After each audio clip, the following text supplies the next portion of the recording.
अस्सलामुअलैकुम दोस्तों, सौफ़ सीरियल दुलाब जे ईंदड़ नई एपिसोड में छा थींदो ऐं छा थियण वारो आहे। नई तफ़सीलात ॼाणण लाइ जेकॾहिं बि असांजे चैनल ते नवां आहियो त महिरबानी करे असांजे चैनल खे सब्सक्राइब कंदा।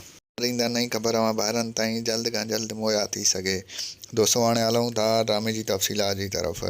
तव्हांखे ॿुधाईंदा हलूं त पीरियल खे ईंदड़ नई एपिसोड में मीर जाफ़र ख़ान जा साथी अगवा करे वेंदा ऐं इहा ख़बर जेको आहे मुराद ख़ान खे पइजी वेंदी। जॾहिं मोहम्मद मुराद ख़ान खे इहा ख़बर पइजी वेंदी त मोहम्मद मुराद ख़ान वॾे गुस्से में अची वेंदो। ख़ान चवंदो त हाणे हिन कमीने शख़्स खे ॾिसणो पवंदो। हाणे जेको आहे असांजो इहो वेरी थी चुको आहे। ऐं तव्हांखे ॿुधाईंदा हलूं त जेको आहे मीर जाफ़र ख़ान जेको कमु करण वारो आहे, जॾहिं इहा ख़बर मोहम्मद मुराद ख़ान खे पवंदी त मोहम्मद मुराद ख़ान तमामु घणे गुस्से में अची वेंदो। जीअं दोस्तों, तव्हांखे ॿुधाईंदा हलूं त मुराद ख़ान त इहो सोचियो बि न हुयो त इहो कमीनो शख़्स को अहिड़ो क़दमु खणंदो। ऐं तव्हांखे ॿुधाईंदा हलूं त मीर जाफ़र ख़ान जे बरक्स वेंदड़ जेको आहे हसन ख़ान जेको आहे हिकु नओं क़दमु खणंदो, जंहिंमें तव्हांखे ॾेखारियो वेंदो त ड्रामे जे हिकु नए मोड़ में जेको आहे मंसूर ख़ान खे आज़ादु कराइण जी कोशिशि कंदो ऐं केस जे मथां हथु खणंदो।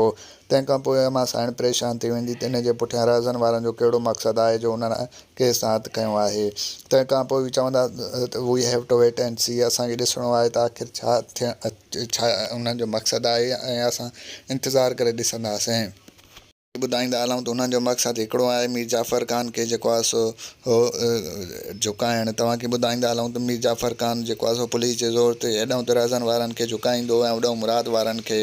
ऐं हू जेको आहे सो इहो ई चाहींदो त मां जेको आहे सो अली मुराद खे मारे छॾियां ऐं जेको आहे सो कूंज सां मां निकाह कयां। बहरहाल कूंज उतां भॼी वेंदी ऐं हीउ निकाह करे न सघंदो ऐं हीउ नाकाम वेंदो।